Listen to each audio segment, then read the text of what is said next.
comes back to the inherent right we have to get information of wrongdoing into the hands of a grand jury, and to listen to the plaintiff in this matter. You would think that we were trying to bust down the doors. You would think that we were trying to do any number of underhanded things in order to get that audience. And Paul, if I may point out another thing, she brings up the fact, she implies that she is fearful for her life. I understand that she made a complaint to that effect to the Federal Bureau of Investigation in Atlanta, yes, which triggered our sit down with the FBI the other day. Now, for those of you who've heard the series of tapes, earlier, I think it was in the third tape, you heard me say that I had reached a point where I now fought judges, corrupt judges who were found guilty of violating their oath of office and abusing the power of their office, should be stood to the wall at sunrise, and that I would volunteer to squeeze the trigger. Then I'd go home and get me a good night's sleep. Well, that comment seemed to have bothered her, and she is pretending to be fearful for her physical safety. And why was that? Oh yeah, because she was a former judge. Former judge, the juvenile court judge. Right. Now, I didn't know that at the time I made that comment, but just to be clear, let me expand that statement to include not just judges, but corrupt lawyers who are in government service. I don't care whether they're assistant U.S. attorneys or district attorneys in the state of Georgia, and it also includes corrupt law enforcement officers. That's correct. They have to be convicted. Well, we're not a vigilante style justice. Well, not yet. Here. Not yet. But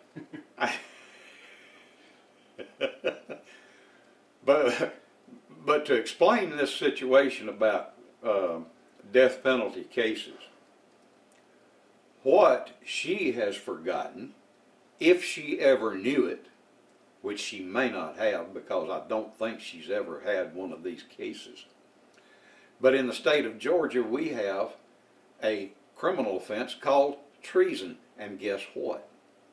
Her conduct to date attaches to the elements required by the treason statute, and a conviction of treason can be a death penalty case. So it gets deeper and deeper, doesn't it? The law has already provided.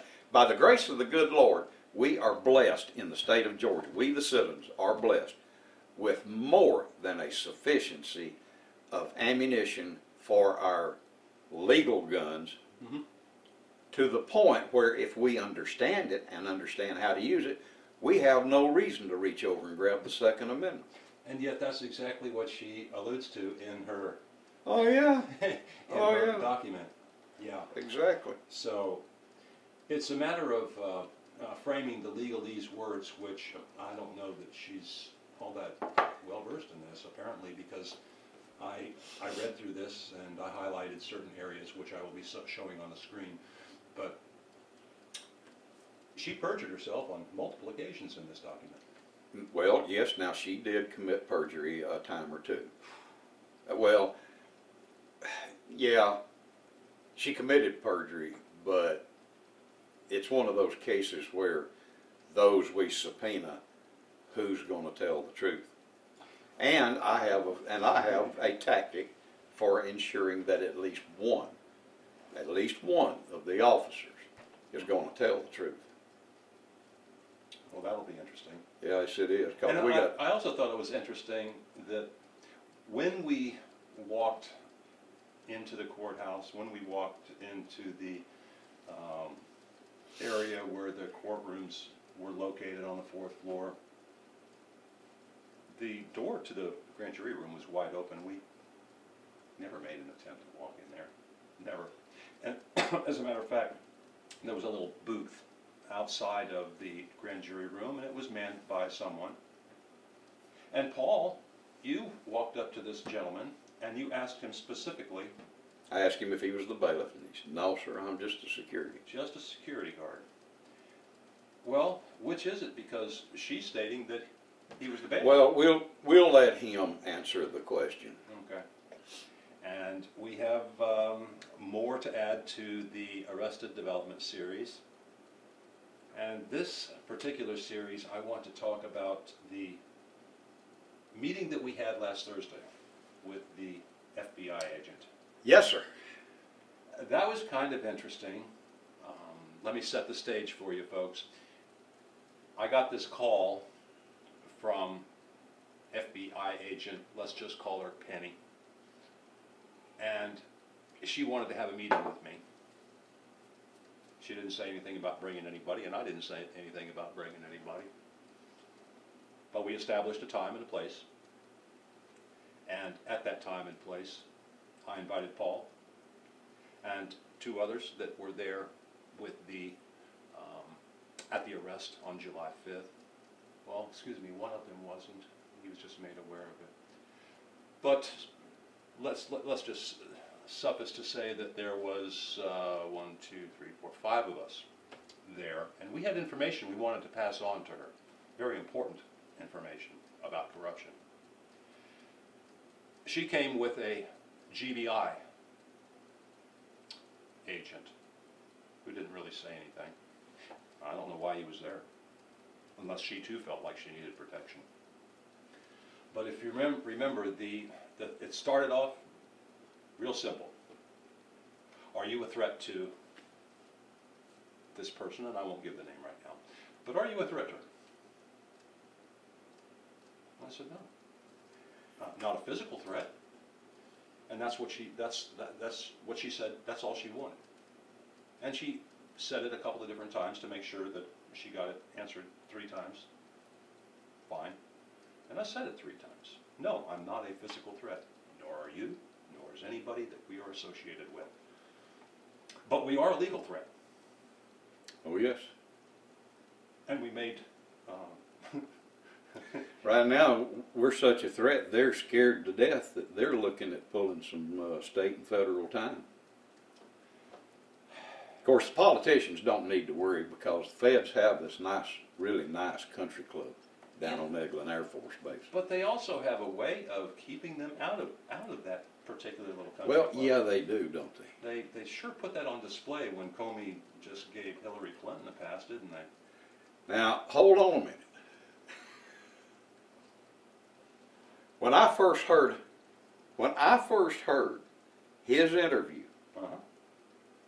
I was mad as an old wet hen.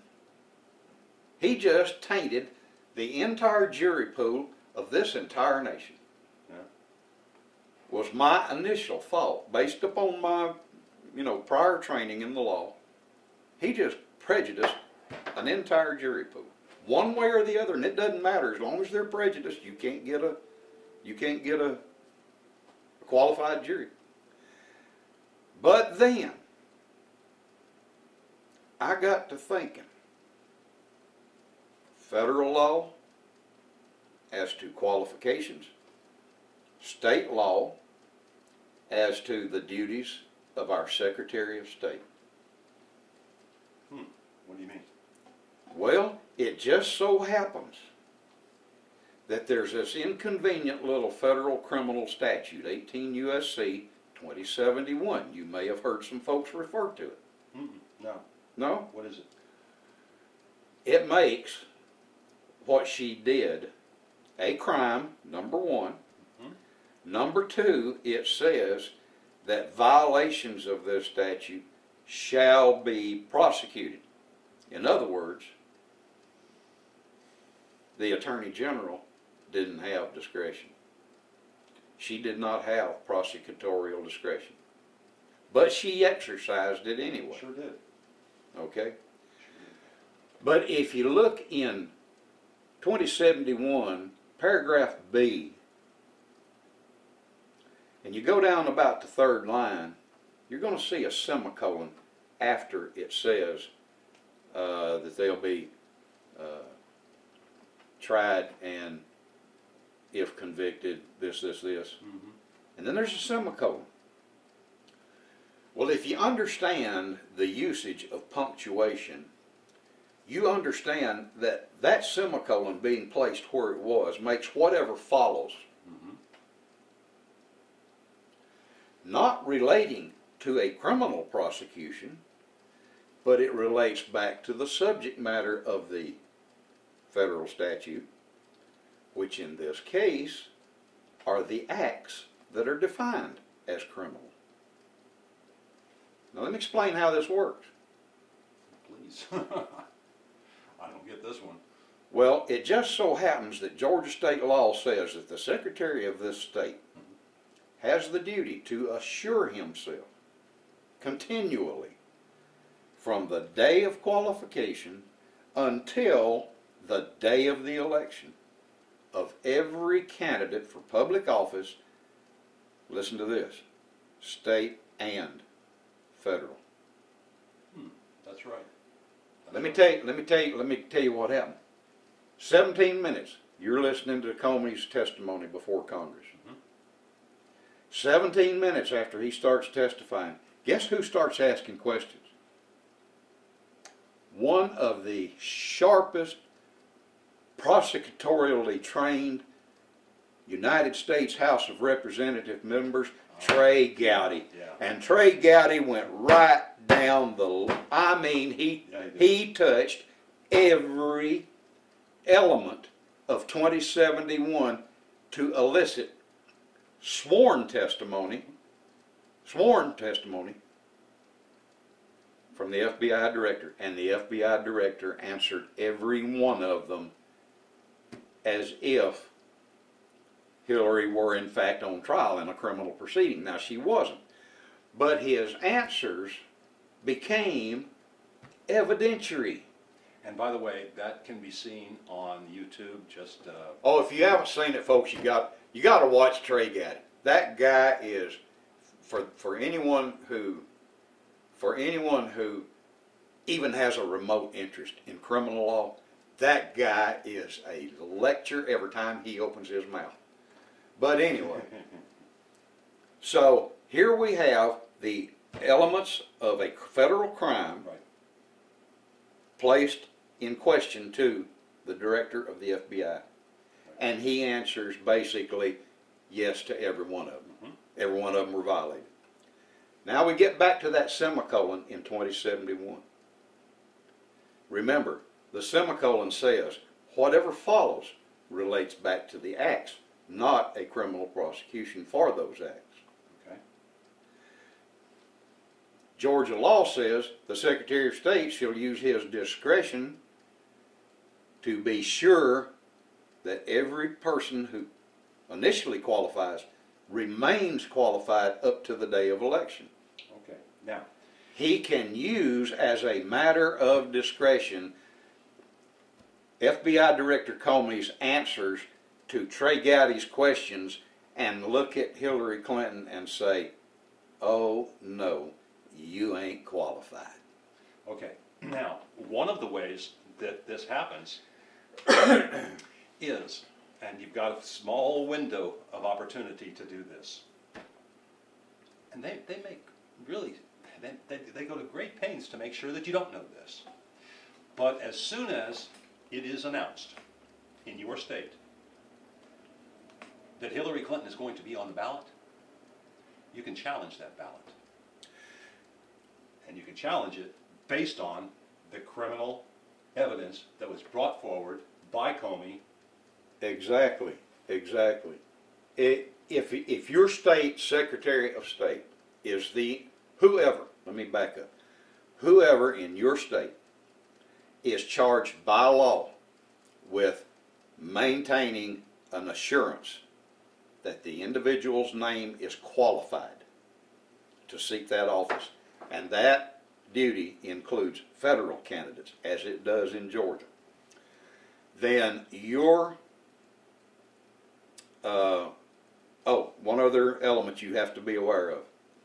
Your state statute in some language must provide that whoever is qualifying has not committed criminal acts or has been convicted of committing criminal acts. Now, what you have in Trey Gowdy's questions and Comey's testimony is Comey's testimony now becomes evidence not for a criminal trial, but for an exercise of your state officer, whoever it is, Secretary of State or whoever, becomes evidence for them to use as a matter of discretion. Now, one of the things that you will find, and you know this is coming, if you should prosecute such a case and you are successful in getting Hillary's name excluded from your state ballot, you better believe the full power and weight of the DNC is going to be on your fanny.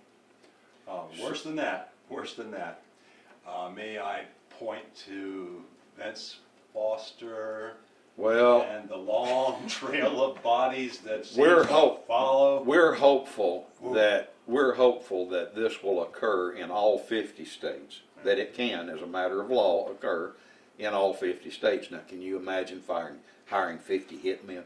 How much that's going to cost? Now, granted... Hold on a second now. She's got all kinds of funds to draw from Well, the Hillary Foundation. Right. She can hire as many hitmen as she wants. Well, not that you should be dissuaded in taking this action. And, oh, by the way, if you're squeamish or maybe you've been neutered, you know, stay out of this. But if there are any real men and women out there who wish to pursue this angle, whether you're successful or not, what it'll do is bring it to the light of day. It will make the news in your state, not just in your city, not just in your county, but it'll make news in your state. I know this for a fact. I did this with Barack Obama.